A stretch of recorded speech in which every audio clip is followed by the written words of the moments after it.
એક ચિકન શોપના માલિકે મંગાવેલા મરઘીના જથ્થામાં એક મરઘી 4 પગની આવી જતા ભારે કુતૂહલ સર્જાયું છે। હંમેશા મરઘીના 2 પગ હોય છે, જો કે ચિકન શોપમાં એક 4 પગની મરઘીએ ભારે આકર્ષણ જમાવ્યું છે। કુદરતની કરામતનો એક અનોખો કિસ્સો સમાવ્યો છે। અંકલેશ્વરના મુલ્લાવાડમાં એક ચિકન શોપમાં 4 પગની મરઘીએ ભારે આકર્ષણ જમાવ્યું છે। મુલ્લાવાડમાં રહેતા ચાંદભાઈ કુરેશી છેલ્લા 50 વર્ષથી ચિકન શોપ ચલાવી રહ્યા છે। તેઓ મરઘીનો જથ્થો મંગાવીને વેચાણ કરી રહ્યા છે। ત્યારે હાલમાં તેઓએ મરઘીનો જથ્થો મંગાવ્યો તો મંગાવેલી મરઘીઓમાં એક 4 પગની મરઘી જોવા મળી હતી। ચાંદ કુરેશી આ 4 પગની મરઘી જોઈને અચંબામાં પડી ગયા હતા। મરઘીને મુખ્ય પગ હતા અને પાછળના ભાગે 2 પગ લટકતી હાલતમાં જોવા મળ્યા હતા। મોટા ભાગે મરઘીના 2 પગ હોય છે, ત્યારે 4 પગ જોવા મળતા આસપાસના રહીશો 4 પગની મરઘીને જોવા માટે ઉમટી પડ્યા હતા।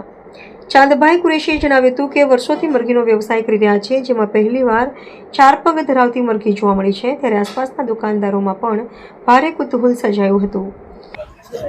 મારું નામ ચાંદમી અહેમદ કુરેશી છે। એમ ચાંદભાઈ મરઘીવાળા તરીકે મને ઓળખે છે। મારી ચિકન શોપ પુલ્લાવાડ બજારમાં છે। મેં આ વખતે મરઘીનો જથ્થો વર્ષોથી મંગાવું છું। 50-55 વર્ષ થઈ ગયા છે મારી દુકાનને। હું ચિકનનો જથ્થો મંગાવું છું। આ વખતે ચિકનનો જથ્થો મંગાવ્યો, તેમાં 4 પગની મરઘી આવી।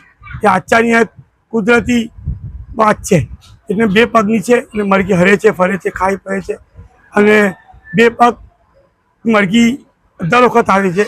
એ બધી 2 પગની જ મરઘી આવે છે। આ વખતે 4 પગની મરઘી આવી છે, એ આશ્ચર્યજનક છે, એટલે લોકો જોવા આવે છે।